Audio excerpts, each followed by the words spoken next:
Bismillahirrahmanirrahim. Assalamualaikum warahmatullahi wabarakatuh. Alhamdulillahi rabbil alamin.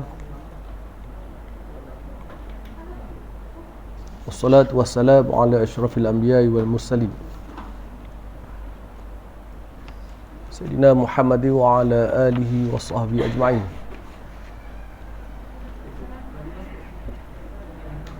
Subhanaka la ilma lana illa ma 'allamtana innaka antal alimul hakim.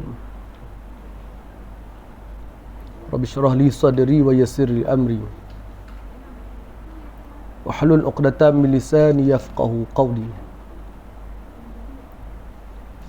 Wala hawla wala quwwata illa billahil 'aliyyil 'azim. Amma ba'd. Buku surat yang ke-18.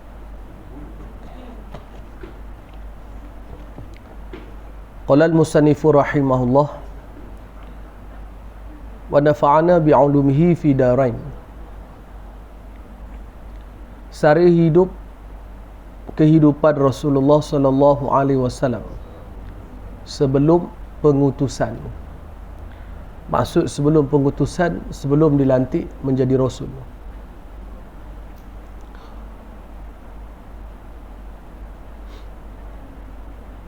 Ada riwayat menyebut Nabi ketika mana di Gua Hira dilantik sebagai Nabi sahaja. Ada pandangan.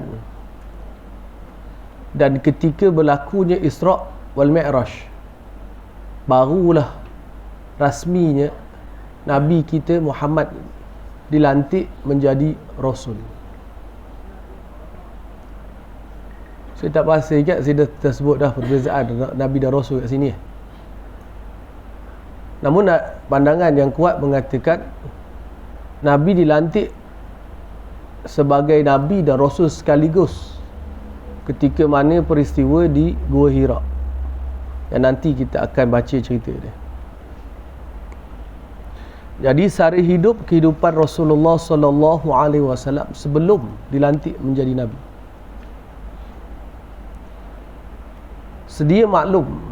Kita sedia maklum, sengaja Allah Ta'ala aturkan perjalanan hidup Nabi. Dilahirkan dengan tidak ada ayah. Masyhur pandangan riwayat menyebut ayah Nabi wafat ketika Nabi baru 2 bulan dalam kandungan. Kemudian Nabi dijaga oleh ibu dia selepas melalui masa yang panjang juga dalam waktu kanak-kanak, selama 4 tahun di bawah asuhan didikan daripada Halimatus Sa'diyah, disusu dan dididik. Telah kita sebut dalam pengajian yang lepas, kehidupan di kampung itu mentarbiah Nabi secara tabi'i. Dari segi sebutannya, hakikatnya Allah Ta'ala lah yang mentarbiah Nabi. Fizikal, orang kampung, budak kampung kita sedia maklum lah, bahasa dia dan pergaulan Nabi itu secara tak langsung terdidik dengan mana Nabi duduk di perkampungan Bani Sa'ad. Ketika usia Nabi 4 tahun, Nabi duduk dengan ibu dia, dan bonda Nabi wafat ketika Nabi umurnya 6 tahun. Kemudian Nabi diambil tanggungjawab, dijaga oleh ayah, bapa, datuknya Abdul Muttalib. Dan ketika Nabi berusia 8 tahun, datuknya pula meninggal dunia. Wasiat diberikan kepada Abu Talib. Abu Talib ni ada beradik seibu sebapa dengan Abdullah. Bapa saudara Nabi ni ramai, tapi yang seibu sebapa dengan Abdullah adalah Abu Talib. Lalu Abu Talib telah diwasiatkan untuk menjaga Nabi SAW. Kalau kita baca dalam bab hadanah, dan di situ akan menyebut tentang anak yatim. Anak yatim ini adalah man mata abuhu kanak-kanak al-waladu mata abuhu, kanak-kanak baik lelaki ataupun perempuan yang mati ayahnya. Siapa yang bertanggungjawab untuk memberi nafkah kepada budak tadi bila ayahnya mati? Pertama, datuk dia. Bila datuk je tak ada, adalah bapa saudara dia. Dia panggil amu. Arab panggil amun. Bapa saudara sebelah ayah. Yang dipanggil adik-beradik lelaki ayah, bukan adik-beradik perempuan ayah, bukan adik-beradik lelaki ibu, yang wajib untuk memberi nafkah kepada dia. Kalau budak tadi ada harta, dia boleh uruskan harta anak dia. Di situ kalau kita baca dalam Quran, dalam hadis Nabi menyebut antara dosa besar adalah memakan harta anak yatim. Macam mana makan harta anak yatim? Bapa saudara lah biasanya. Bila budak tu dia jaga, dia ambil dengan cara yang salah. Pun begitu, urusan menguruskan harta anak yatim ni panjanglah dalam kitab fiqh. Dan kalau kita nak bahas, kita panggil guru fiqh lah. Dan saya tidak berkepakaran sangat dalam bab itu untuk cerita secara detail, supaya kita nampak dengan betul. Kena ngaku lah benda tak erti tu, suruh remeh juga tu. Tapi prinsip tu saya ngaji lah, untuk kita memperhalusi sungguh-sungguh macam mana kita nak ngurus. Boleh tak boleh bapa saudara tadi harta anak yatim tu ada 1 juta dalam bank, boleh tak dia nak niagakan? Ada keharusan untuk diniagakan? Apa syarat-syaratnya? Syarat kena patuh. Dalam Islam banyak kita kena patuhi syarat-syarat. Nak semayang pun ada syarat. Mayang syarat tak wuduk macam ni. Mayang elok dah, baca sedap dah. Sedap baca ni. Orang tanya dia, sedap mikir baca Quran ni. Ini belum wuduk lagi. Kalau wuduk lagi sedap. Tak wuduk tak sah semayang. Syarat tu syarat sah. Kalau tak ada wuduk tak sah. Masuk juga kebersihan. Itu syarat-syarat kita kena jaga sangat. Sama lah kita dalam dunia kita, dalam benda-benda tertentu. Nak masuk askar 30 tahun, mana terima ada askar tu? Dia ada syarat dia kan, bawah 28. Tak kira lah kuat tak kuat pun ada syarat. Jadi kita nak tengok bagaimana kehidupan Rasulullah ketika mana di dalam rumah Abu Talib, bapa saudara dia. Rasulullah SAW tidak mewarisi sedikit pun harta daripada kedua ibu bapanya. Abdullah ni baru kahwin. Kalau orang baru kahwin ni bukan nyimpan duit banyak, kecuali memang datuk apa ayah dia ni memang raja lah, jutawan kan, memang berduit. Tapi dia bukan macam itu. Abdul Muttalib walaupun dia pemimpin Mekah, dia bukanlah orang kaya raya sangat. Jadi Abdullah masa kahwin barulah nak membina keluarga. Macam kita hari ni lah, kalau orang tu keluar koja bagus sekalipun, tak terbelinya rumah tu 500,000 tu. Mana dia ada duit 50,000 nak bayar duit mungkin rumah tu? Tunggulah 3, 4, 5 tahun dia berkoja, baru boleh dapat apa nama tu, deposit untuk bayar duit rumah tu. Untuk beli rumah yang dia mampu bayar bulan-bulan. Gajinya mampu untuk bayar bulanan rumah tu, tapi nak deposit tu tak ada. Sebab apa? Sebab baru berkoja.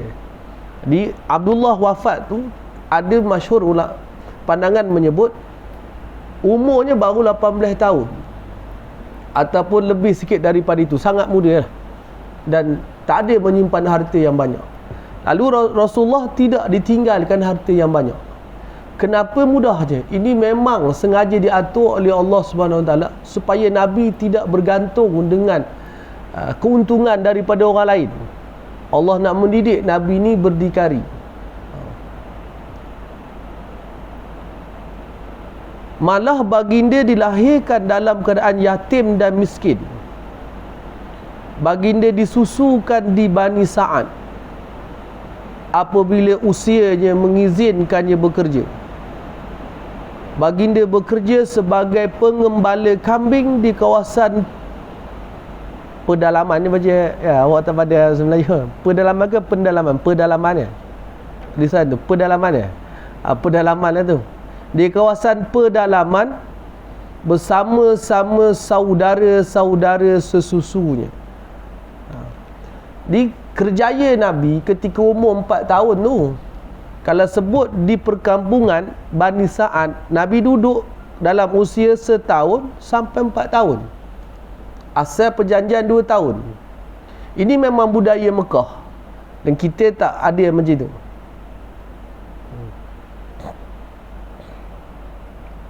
Jadi kalau orang ambil anak angkat, susu kan lah. Susu kan. Tak kahwin tak ada susu, terai lah kau mau. Sebab kita nak mahram tu. Kalau tidak letih duduk serumah tu. Oh, kalau tak boleh juga, carilah mahram dengan, kalau anak tu perempuan, cari adik-beradik ayah tu. Kalau anak tu lelaki, cari adik-beradik ibu tu untuk susukan anak angkat tadi, supaya boleh jadi mahram. Tapi pusaka tetap tak boleh. Jadi senanglah. Tak, dah dibeli dari kecil, sayang-sayang ayah, umur balik tak boleh cium ayah. Macam mana? Kalau cium dosa, baik ayah berdosa, anak pun berdosa. Jadi cari dia macam itu. Carilah adik-beradik ayah ke ataupun mak saudara ayah ke yang boleh bagi dia jadi mahram. Jadi Nabi duduk di perkampungan Bani Sa'ad yang kita telah sebut dulu. Nabi duduk menternak kambing dan sebagainya. Apabila pulang ke Mekah, baginda juga melakukan kerja yang sama, mengembala kambing penduduk Mekah untuk mendapatkan sesuap nasi. Sesuap nasi ni bukan bahasa asal pengarang kitab ni. Orang Arab dia tak tulis sesuap nasi, makanan lah. Tapi untuk terjemah dalam bahasa Melayu tulis sesuap nasi. Saya sebut tu takut orang tanya Nabi makan nasi ke? Tak, bukan maksud makan nasi tu. Arab dia tak makan nasi. Maksud ni, buku ni terjemah salin kitab daripada Arab.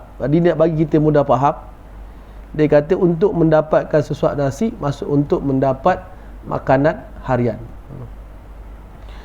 Perkara ini disebut oleh Imam Bukhari dalam kitab sahihnya.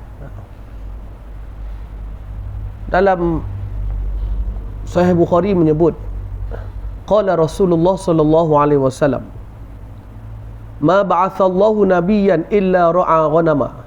Faqala lahu ashabuhu wa anta ya Rasulullah? Qala na'am kuntu ar'aha ala qararita li ahli Makkah. Nabi satu hari bercakap, hadis daripada Abu Hurairah radhiyallahu anhu,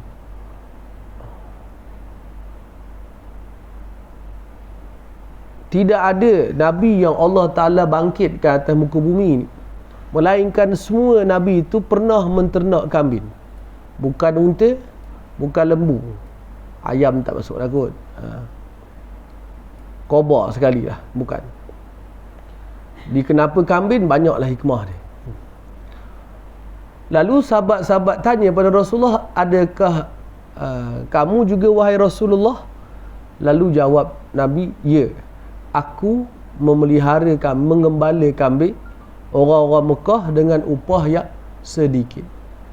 Upah dia beberapa kirat. Kirat ni mata wang zaman itu. Wallahu ta'ala yang tepatnya saya tak pasti, tapi kalau ikut dalam bacaan yang saya tengok beberapa rujukan, 1 kirat bersamaan dengan 1/6 dinar. Mana hati-hati awak tak payah congok. 1/6 dinar.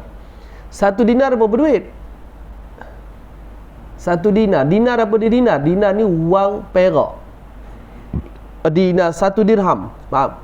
1 dirham. 1/6 dirham. Dinar duit emas. 1 dinar 4.5 gram. 4 perpuluhan berapa? Lupa dah. 4.85 gram ke berapa? 1 dinar. 1 dinar ni harga dia lebih kurang. Hari ni kalau tengok dinar Kelantan ni 997 maksudnya.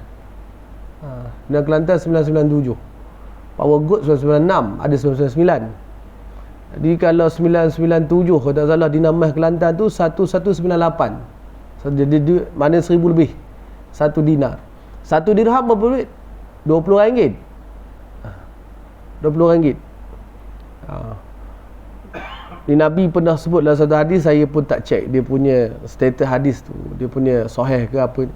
Tapi ada satu hadis yang Nabi sebut, dengan 1 dinar boleh beli seekor kambing, dengan 1 dirham boleh beli seekor ayam. Beli RM20 seekor ayam lepas lah. 1 dirham, 1 dinar 1000 lepas seekor kambing. Lepas Jadi kalau 1/6 daripada dirham, maksud dia berapa? RM20 bagi 6. Berapa duit dapat tu? Makna sikit sangat upah yang Nabi terima dengan mengembala kambing. Dan kerja Nabi pun namanya pengembala kambing, bukan tokih kambing, bukan saudagar kambing, pengembala kambing. Kalau nak nyebutkan kerja tu pun kadang orang pun tak berapa nak bunyi tu. Sebab kerja tu pengembala kambing tu, bukan tokih kambing. Tokih kambing memang dia gembala dan dia tokih. Kambing dia punya lain. Dia boleh jual kambing tu kalau 20 ekor, kira lah kalau 1000 ekor, berapa duit dia punya situ. Mana upah Nabi dapat sikit kejaya mengembala kambing. Jadi keadaan para Nabi yang tidak mengejar duniawi dan kesibukannya adalah perkara yang sudah pasti berlaku. Ini kerana sekiranya mereka berada dalam keadaan kaya raya, nescaya mereka akan dilalaikan oleh dunia dan menjauhkan mereka daripada kebahagiaan abadi akhirat. Ni pandangan tuan kitab. Saya lebih suka menyebut begini, kalau Nabi tu kaya, kita semua yang nak jadi kaya. Tak salah jadi kaya ni. Tapi yang salahnya kaya yang lupa diri. Kalau kata zuhud, ada orang nak jadi zuhud pula, tapi zuhud yang salah konsep dia. Salah konsep zuhud. Jadi konsep dia ada, konsep zuhud yang kita nak dalam Islam tu macam mana. Kita baca sikit. Oleh itu, kamu dapat melihat bahawa kesemua syariat samawi, samawi maksudnya langit. Syariat samawi, syariat langit. Kenapa panggil syariat langit? Kerana samawi ni merujuk kepada kitab Injil, kitab Zabur dan kitab Taurah. Jadi kalau kitab Zabur tak ada syariat. Di kitab Injil dan kitab Taurah, kedua-duanya turun daripada langit, tapi sampai ke bumi diubah oleh orang Yahudi dan juga orang Kristian. Yang demi gemur, demi biar. Yang demi tak gemur, demi pindir. Tapi masih lagi ada hukum hakam yang kekal dalam kitab Taurah dan Injil, yang ada di tangan orang Kristian dan Yahudi pada hari ini. Yang itu antara ada keharusan untuk kita makan sembelihan ahli kitab. Cuma siapa ahli kitab tu? Kalau Kristian sendiri pun dah belah berapa dah? Ortodok, Katolik, Protestan. Yang mula-mula masuk Malaysia ni Katolik daripada Sepanyol. Yang kedua Belanda, Sepanyol, Portugis Katolik. Kemudian Belanda Protestan. Jadi mana ahli kitab? Tak tahu. Yahudi pun kita tak tahu. Sebab Yahudi dia tak baca Taurah dah, dia baca Talmud. Talmud ni syarah kepada kitab Taurah. Syarah ni ikut kepala orang yang syarah, bukan dia disiplin pun. Jadi ini kita sebut. Tapi masih lagi syariat samawi disebut dalam buku ini. Memandang baik semua syariat samawi, baik syariat daripada Nabi Musa, syariat Nabi Isa, memandang baik sifat zuhud terhadap dunia dan tidak sibuk dengan perkara duniawi. Keadaan para Nabi yang terdahulu adalah sebaik-baik bukti kepada kenyataan di atas. Nabi Isa AS adalah manusia yang paling zuhud terhadap dunia. Begitu juga dengan Nabi Musa AS dan Nabi Ibrahim AS. Apa maksud zuhud? Bahas panjang lah. Mudah untuk kita sebut pada malam ni. Zuhud ini, dunia tak ada lekat dalam hati dia. Dunia tidak ada dalam hati dia. Maknanya dunia tak ada dalam hati ni bukan maksud dia tak nak dunia terus. Kalau kita tolak dunia terus, mati manusia ni. Dunia ni ada pemakan, kita kena makan. Dunia ni ada pakaian, kita kena pakai. Tak pakai musim hujan ni, besok 2-3 hari lebuh lah, sejuk. Dia pakaian kalau musim sejuk ni kena pakaian sesuai. Panas cara pakaian panas. Kita ada benda dunia yang kita kena ambil. Allah Ta'ala sebut dalam Quran, ya bani Adam khuzu zinatakum inda kulli masjid kulu washrabu wa la tusrifu innallaha la yuhibbul musrifin, ayat Quran. Wahai anak Adam, ambillah perhiasan kamu tiap-tiap kali kamu masuk masjid. Tafsir ayat tu sangat panjang luas. Bila nak ambil, Allah Ta'ala sebut kulu washrabu, makanlah. Allah suruh tu, makanlah. Washrabu, minumlah. Wala tusrifu, jangan melampau. Israf ni berlebih-lebihan sangat. Mungkin kita seorang lauk ni sampai 20, boleh habis ke? Soal ni boleh habis. Boleh habis ke? Dia yang tak boleh habis tu nama israf. Kalau boleh habis, makanlah. Selagi dia makan lebih tu cerita lain. Ni mengambil lebih-lebihan. Israf dia panggil. Israf ni tinggi lagi pada membazir. Boros lah. Bukan kalau setengah kitab dia terjemah boros. Israf ni melampau-lampau dalam pemakaian, dalam pemakanan, dalam rumah, dalam kenderaan. 100 kereta dia saja. Nak buat apa ya kereta 100? Kalau 7 boleh dah tukar sehari 1. 100. Kasut dia tu ada 800. Kena buat apa? Tapi bukan bagi korang, dia pakai. Bila dia nak makan 800 tu? Sehari 4 kali tukar. Memang ada orang pakai macam tu. Tapi namanya tu israf, melampau. Kalau 5-6 pasang tu kod tengoklah dia kesesuaian kita. Ada orang yang ini jalan jauh sikit dia kena macam ni, jalan dekat pakai macam ni. Ada orang satu itu je mana-mana pun. Itu tak ada masalah. Ini dia panggil israf, jangan melampau. Melampau itu tak boleh. Jadi Allah kata kulu washrabu, makanlah kamu apa saja kamu nak makan. Washrabu, minumlah apa saja kamu nak minum. Wala tusrifu. Saya dengar satu forum lah di Qatar ni, ada satu channel dalam TV Al Jazeera tu, ada satu dia panggil inilah slot apa nama tu, rancangan lah, dia panggil Asy-Syari'atu wal Hayah. Best dengar tu. Memang dia pernah moderator tu tanya, tajuk ni membincangkan tentang nikmat dunia, nikmat hidup ni macam mana, boleh tak boleh. Dr. Yusuf Qaradawi ketika menjadi panel pada masa itu bahas, Allah suruh makan, Allah suruh bila, tak ada masalah. Tapi jangan israf, jangan membazir. Jangan membazir. Membazir ni kita tahulah macam mana membazir. Jadi bukan masuk zuhud itu kita makan mendadak. Oh, kalau makan ayam panggang kau dah tak zuhud pula. Tak, dah sedap makanlah. Sedap ayam panggang ni pandai weh. Kalau dia orang Arab tu cicah dengan roti je. Roti keras tu, kepok ayam tu letak gulung-gulung, ngap makan. Sedap. Makanlah. Ada duit bayarnya, bayar. Nak makan apa? Makan. Nak makan sedap sikit, makan. Mahal sikit, makan. Tapi bukan setiap hari makan mahal tu kan israf. Sedangkan ada jiran kita yang lapar, tapi sekali-sekali tak ada salah. Masih lagi dalam kerangka kita nak mengecapi nikmat dunia. Memang Allah Ta'ala bagi dunia untuk kita. Sebab itu Allah tak jadikan malaikat sebagai kita panggil khalifah atas muka bumi, sebab malaikat tak ada nafsu. Malaikat takkan makan buah kayu ni. Tapi jangan melampau. Jangan faham zuhud tu pakai memang nak nampak buruk, nak nampak kita ni tak tahulah. Setiap orang kita rujuk ulama-ulama dulu. Saya biasa dengar masa mengaji, ulama dulu memanglah dia tu tak berkasut, makan lebih-lebih orang. Dia ada sebab kenapa dia buat. Dia ada sebab. Dia nak rasa terhina sebab dia terlalu mulia. Dengan ilmu dia orang mulia kan dia. Jadi dia nak rasa hina tu. Sebab kalau dia rasa mulia, dia lupa diri. Itu cara dia untuk bersihkan hati dia. Itu dia. Abu Hurairah, orang nak tiru Abu Hurairah. Abu Hurairah memang tak berduit. Abu Hurairah sahabat Nabi antara yang lewat. Dia masuk Islam dalam tahun ke-6 Hijrah lebih kurang macam tu. Dia duduk, dia sentiasa mulazamah. Mulazamah ni maksudnya berdamping dengan Nabi. Tak pernah, dia sentiasa dengan Nabi lah. Dekat Masjid Nabawi, duduk pun tumpang bucu masjid. Baju dia selai itu je. Kain pun kain yang orang tak pakai untuk buat baju.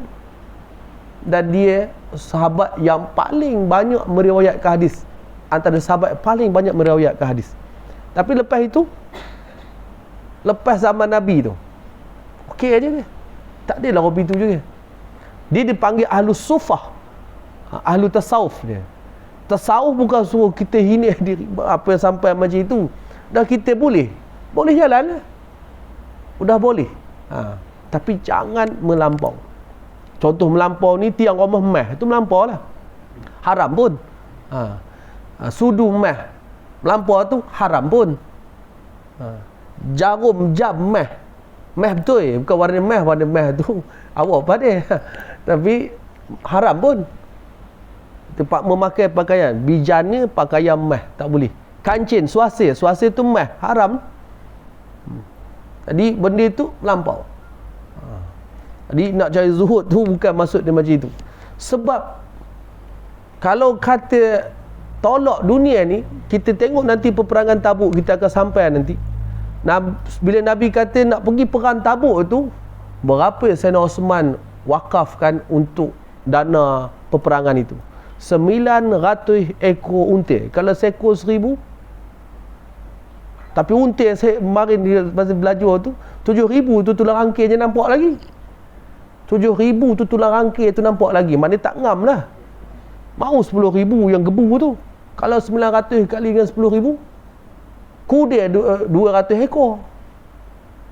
900 unta tu 200 ekor ke berapa ke, ada dia punya isi atas belakang dia. Hati kawan tu sikit ke banyak duitnya? Sahabat Nabi ni. Tapi tak israf. Tak melampau dalam dah Allah Ta'ala kurniakan nikmat macam itu. Ini jangan salah faham bab itu. Nak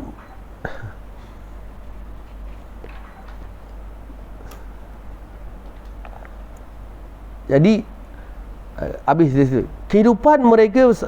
Tapi Nabi memang dia dididik macam itu supaya sahabat tengok dia. Dan Nabi tak pernah larang sahabat kaya. Kalau larang, Sayyidina Osman ni dia menantu Nabi, bukan menantu. 2 anak Nabi Sayyidina Osman kahwin.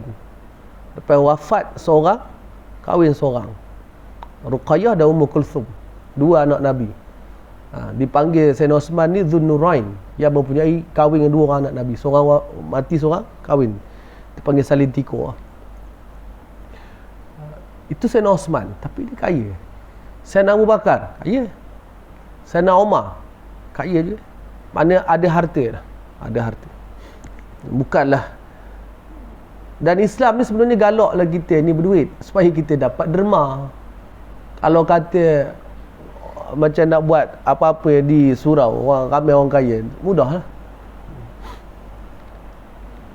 Tapi adalah kelebihan kaya pada kelebihan, orang miskin pada kelebihan. Ada orang miskin masuk neraka juga sebab sombong juga. Mun tak semayang, sombong lah. Ada orang kaya tapi masuk syurga sebab syukur. Jadi asas dia memang Allah tengok pada hati. Ini benda cerita dalam ilmu tasawuf lah. Tasawuf bukan nak buang dunia, tapi jangan kita celik mati nampak dunia ni sampai tak jumpa apa ya dah. Itu maksud dia. Kehidupan mereka pada zaman kanak-kanak adalah jauh daripada kemewahan duniawi. Semua mereka hidup dalam keadaan yang sederhana, bukan miskin, sederhana. Semua ini mempunyai hikmat yang besar yang ingin Allah tonjolkan melalui kehidupan para nabinya, supaya mereka menjadi teladan yang baik kepada para pengikut dalam menjaga diri daripada tipu daya dunia. Ini kerana perkara duniawi adalah penyebab kepada bala dan petaka. Nabi ini dia tak miskin, dia sederhana. Kalau miskin, dia berhajat pada untuk orang bagi sedekah pada dia. Nabi tak, Nabi cukup makan dengan gembala kambing, dapat berapa duit tadi pun cukup untuk ditampung makanan harian dia. Dia tak perlu minta pada orang lain. Dia makan hasil titik peluhnya sendiri. Walaupun dia duduk di rumah Abu Talib. Abu Talib ni anaknya ramai. Abu Talib ni anaknya ramai dan dia pun bukan orang yang kaya. Di Mekah banyak usahawan daripada masa itu. Abu Lahab sebagai contoh. Begitu juga dengan kerja mengembala kambing. Semua Nabi melakukan kerja ini. Perkara ini telah dinyatakan sendiri oleh Rasulullah SAW, sebagaimana yang terdapat dalam hadis yang diriwayatkan oleh Imam Bukhari rahimahullah. ia juga mempunyai hikmah yang besar, kerana apabila manusia mengembala kambing, di sini dia tulis kambing adalah binatang ternakan yang paling lemah. Saya tak tahu tu, tak pernah melih kambing. Lemah lah kot. Banding dengan lembu dia lemah. Tapi lincah, yang saya tahu dia lincah. Kambing dia lincah. Dia lari 10 ekor, kira-kira tinggal. Udah tinggal 9. Mana seekor lagi? Udah sangkut mana-mana tu. Dia lincah, dia cepat ke lain. Itu suka meragut daun kayu orang. Itu kalau kita nak beli, tak boleh lah kena buah kayu orang marah. Kambing tak berdosa, tuannya lah. Maka hatinya akan dikuasai oleh perasaan belas kasihan dan lemah lembut. Bila kambing ni, kata tuan kitab kita, binatang yang lemah, akan ada perasaan lemah lembut, kasihan kepada binatang. Apabila baginda SAW diamanahkan supaya mengembala, yakni mengurus urusan manusia selepas itu, maka baginda akan menjadi orang yang layak untuk melaksanakannya. Kerana sebelum itu baginda telah dibersihkan daripada sifat ego dan kecenderungan untuk melakukan kezaliman. Dipangkat kadang-kadang buat kita jadi sombong. Jadi kalau pengembala kambing nak juga, dia tak ada. Dia akan, orang pun tak pandang mulia sebab jawatan Nabi tu. Nabi ni dipandang mulia dengan sifat peribadinya. Setengah orang dipandang dengan pangkat dia, macam di jabat tempat kerja, bos lah, mulia sangat bos. Kalau kita ni ketua-ketua lah, ketua-ketua masyarakat orang pandang mulia. Kalau dia tak jadi, tak ada lah orang pandang lah. Di sini saya nak sebut ada beberapa yang ditulis oleh seorang dekan fakulti dakwah Universiti Al-Azhar. Ada beberapa hikmah kenapa Allah Ta'ala, wallahu ta'ala, ni kajian dia, kenapa Allah Ta'ala takdirkan semua Nabi memelihara kambing. Yang pertama, kata Syekh Azhar, dia kata untuk membiasakan diri Nabi dengan tanggungjawab. Nabi ini, semua Nabi lah, termasuk Nabi kita SAW, tanggungjawab dia adalah mengeluarkan manusia daripada jahiliyah kepada Islam, atau bahasa Arab sebut ikhrajun nas minadh-dhulumati ila nur. Nak Islamkan semua orang. Jadi kalau nak Islamkan semua orang, tak boleh pilih-pilih. Semua orang kena Islam. Tak kira siapa. Yang kaya pun kena Islamkan dia, selamatkan dia daripada jahiliyah menyembah berhala kepada menyembah Allah. Yang miskin pun sama, yang kuat, yang lemah, yang ceruk, yang bandar, yang laki, yang perempuan, yang kanak-kanak, yang dewasa, yang hamba, yang merdeka, semua mesti diislamkan. Jadi dengan menternak kambing, Nabi sentiasa, orang jaga kambing di padang ragut. Saya pun tak tahu nak bayang macam mana, tak pernah tengok. Dia bukan boleh duduk lepas kambing dekat padang ragut tu, lepas kopi tu je tak boleh. Dia kena memantau. Sebab kambing ni dibawa pada ragut bukan suruh dia berlari, untuk bagi dia makan. Jadi kalau dia keluar dengan perut yang kosong, mesti balik dengan perut yang kembung, perut yang penuh. Kembung pula, perut penuh. Jadi kalau 10 yang keluar, 10 mesti kenyang. Jadi bila binatang dimakan, yang kuat akan menang lah. Yang lemah macam mana? Dia ada tanggungjawab memastikan semua. Jadi ini antara disebut, bila menternak kambing secara tak langsung, Allah Ta'ala telah mentarbiah Nabi untuk ada biasa diri dengan tanggungjawab. Itu yang pertama. Yang kedua, Allah Ta'ala nak tarbiah Nabi untuk mengajar Nabi sifat sabar dan ketahanan. Jaga kambing ni, dia kena sabar. Macam tadi kita sebut, bila dia lepas, padang ragut ni bukan kecil, luas. Jadi padang ragut tempat Arab ni jauh lah daripada tempat orang lain, jauh di Mekah tu. Lalu dia akan lari semau-maunya. Dia nak pergi mana ikut suka dia. Jadi bila mana keluar tadi 10, mesti balik tu 10. Kalau 10 ekor lah. Jadi dalam nak tunggu 10, tiba-tiba satu sangkut. Ni cari. Cari bukan cari dekat merati tepi rumah, cari dekat tengah padang. Dan nak mencari atas padang tu, pertama kena sabar. Kalau tak sabar, tak jumpa lah. Dan kena tahan lah padang. Padang cuaca kalau panas lah, kalau sejuk lah. Ini antara disebut oleh tuan Dr. Ahmad Ghalwush. Yang ketiga, menunjukkan syumul riayah, penjagaan yang, pengawasan yang menyeluruh pada Rasulullah. Nabi ni nak jaga manusia. Manusia ni bukan sama, ada macam-macam ragam.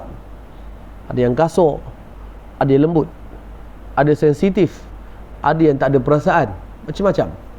Lalu bila jaga kambing ini, dia Nabi akan menjaga kambing. Ada yang kecil, ada yang besar, ada jantan, ada betina.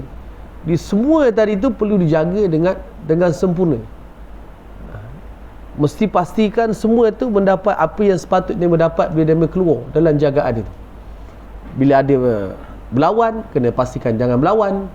Nanti ada cedera dan sebagainya, kena. Bukan lepas-lepas tu duduk nyandur tepi pokok. Bukan macam itu kerja gembala kambing ni. Tapi gaji tak banyak, kerjanya susah, perlukan kekuatan dan ketahanan. Itu antara itu. Kemudian antara lain adalah saya ambil beberapa lah. Antara yang best tu kita tengok, mengajar Nabi sifat tawaduk, sifat rendah diri. Sebab profession kerjaya jaga kambing ni bukan boleh nak buat orang angkat diri. Gembala kambing, tokeh kambing pun kadang-kadang orang segan nak sebut namanya kambing tu. Tapi gembala kambing, mengambil upah jaga kambing orang, kuli lah. Jadi mengajar Nabi sifat tawaduk, duduk dengan kambing tadi, merenung diri dan sebagainya, tak ada rasa untuk mengangkat diri. Kemudian seterusnya adalah Allah Ta'ala nak mendidik Nabi supaya dapat bergaul dengan ramai manusia. Jaga kambing di Padang Ragut tu bukan seorang, dia adalah persatuan, adalah kumpulan para pengembala. Jadi Nabi boleh bercakap, berkomunikasi secara tak langsung, mengajar Nabi bercakap dengan kawan-kawan dia yang turut mengembala kambing di tempat itu. Antara yang seterusnya adalah sifat berani. Menjaga kambing mendidik Nabi untuk menjadi sifat berani. Kenapa berani? Jaga kambing ni, bila kambing, musuh kambing ni ada dua. Satu serigala, yang kedua orang mencuri. Bila dia mencuri, kita nampak dia mencuri. Kalau kita seorang, dia 3 orang tengah-tengah Padang Ragut tu.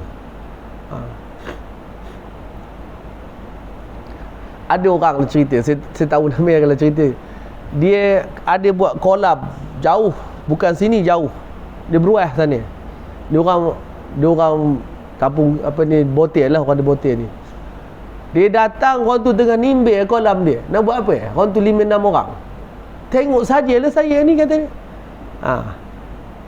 Sebab kalau pergi tu, ikan ke atas, dia ke bawah.